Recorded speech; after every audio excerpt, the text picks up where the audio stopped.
ஏன் எனக்கு போறாருன்னா, எனக்கு இன்னைக்கு பிறந்த நாள் உங்களுக்கு தெரியும்.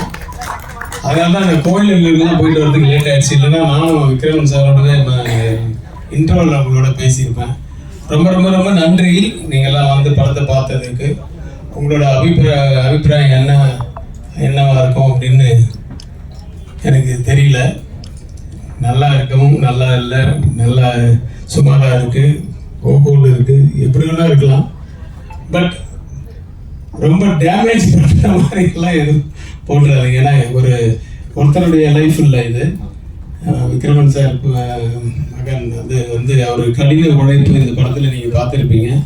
எல்லாமே நிறைய உழைப்பு, ஒரு புதுமுகம் மாதிரி இல்லாமல் ஒரு நல்ல நடிப்பு கொடுத்துருக்காருன்றது உண்மையாக இருந்தாலும் கைதட்டுங்க.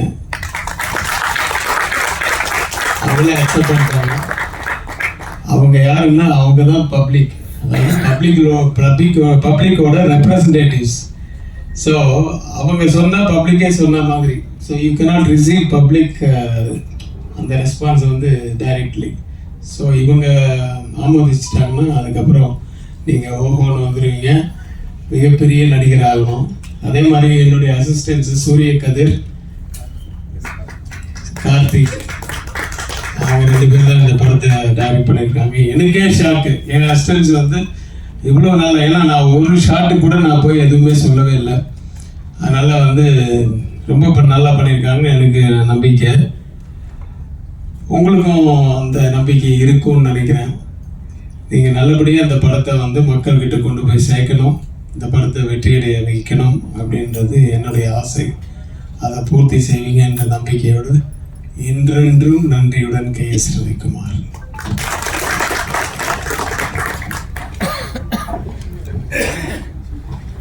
அதாவது இந்த பத்திரிகை விமர்சனம் எழுதும்போது அந்த கிளைமேக்ஸ் மட்டும் கொஞ்சம் சொல்லாமல் இருந்தீங்கன்னா நல்லது.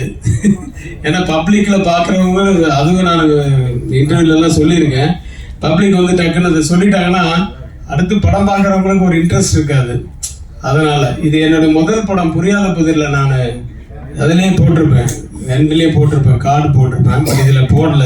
ஏன்னா இன்றைக்கி எல்லாம் இன்டெலிஜென்ட்டான ஆடியன்ஸ் ஆகிட்டாங்க. அதனால் நான் அந்த கார்டு போடலை.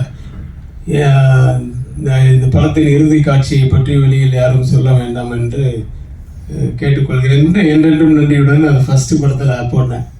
அதே தான் இந்த படத்தை இவங்களுக்கு ஃபஸ்ட்டு படம் மாதிரி, ஃபஸ்ட்டு படம் புரியாத பதில் மாதிரி ஒரு சஸ்பென்ஸு. அந்த சஸ்பென்ஸ் மெயின்டைன் ஆனால் கொஞ்சம் இன்ட்ரெஸ்ட் இருக்கும் உட்கார்றதுக்கு.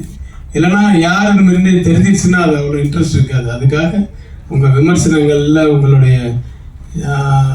பேட்டிகளில் வந்து நீங்கள் வந்து அதை சொல்லாமல் இருந்தால் நல்லது. Thank you very much.